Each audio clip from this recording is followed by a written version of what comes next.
大家好，今天是3月19号，北京时间的3月18号，在北京及周边河北与北京接壤的地区呢，突然刮起一阵大风，然后风力逐渐加大，到了3月18号的晚上，大部分地区的平均风力达到6级，阵风达到8到9级，并伴有大范围的扬沙。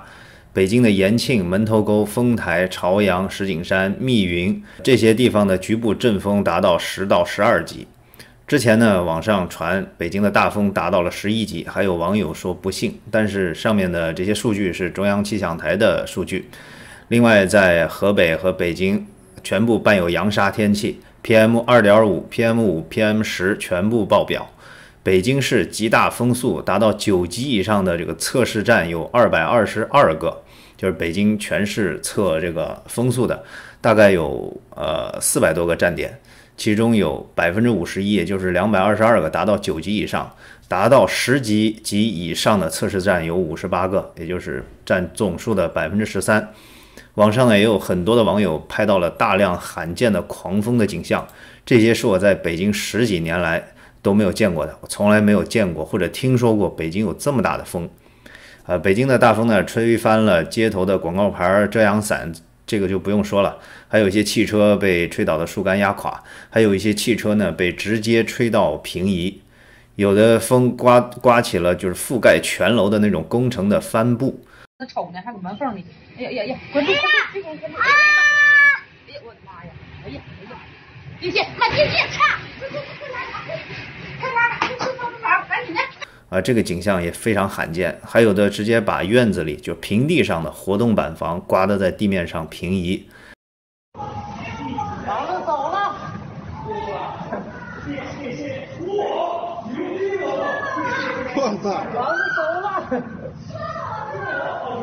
把路上的行人吹出去有10米，并且在地上不断翻滚。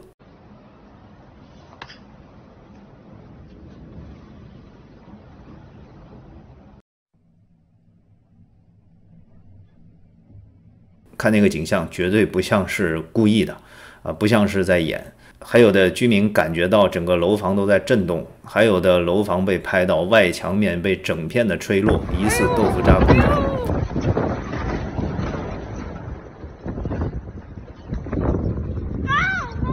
还有的视频被网友配上了《聊斋》的那个开头的音效，听着特别的惊悚，所以有的网友惊呼这是妖风。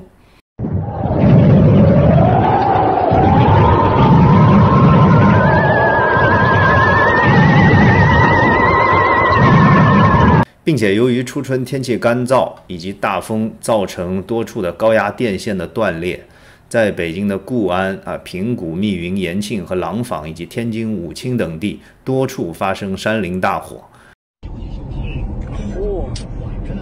太危险了，这全都是火，还是有大风的。它天都红了，是吗？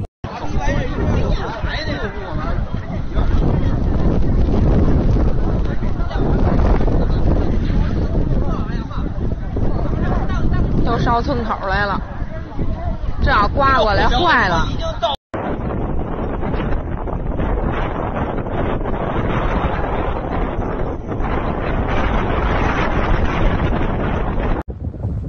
遇到玩了吧？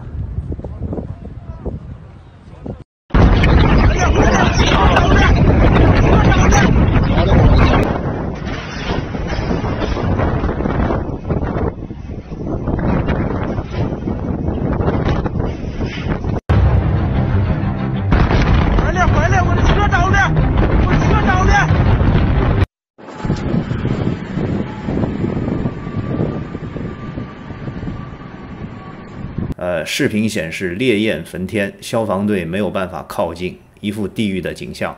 有网友就调侃说，这下以后央视就调侃不了澳洲、美国的山林大火了。然后被人们转发最多的呢，也是最先转发的呢，就是北京颐和园昆明湖的湖水。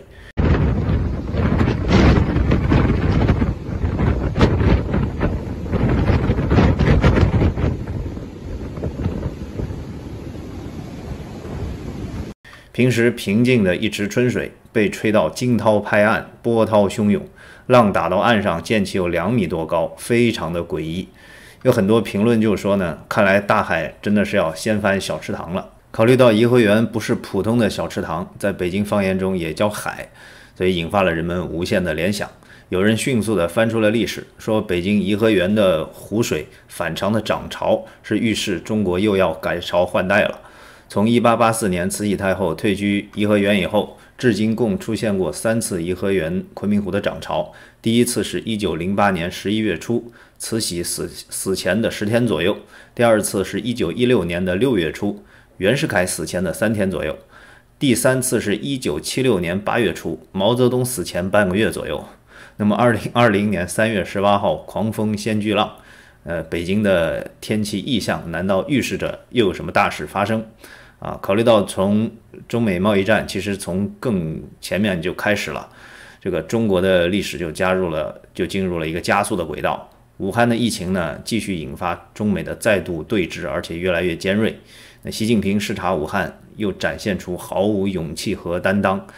然后民间疯传高层的意见也是分歧逐渐严重，对于定于一尊普遍的失望，都让这次北京大风注定是要承担了不平凡的意义。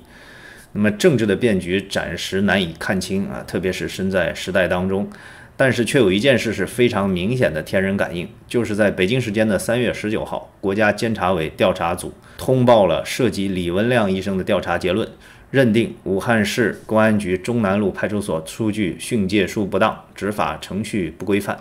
调查组要求督促公安机关撤销对李文亮的训诫书，并追究有关人员的责任。这也许是老天对人间的情绪最直接的响应了。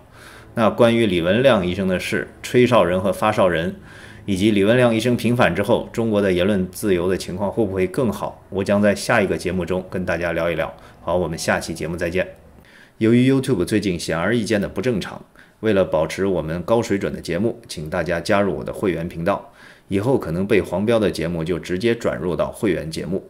针对会员节目呢，我也可以进行一些更深入的讨论，制作一些更精良的内容。如果您对加入会员有困难或者疑惑，请直接留言或联系我，我们会尽快的研究解决。如果暂时不方便加入会员，而觉得本期节目也不错，那么也欢迎打赏。这里我重新开放了2维码和 PayPal 账户。好，非常感谢大家。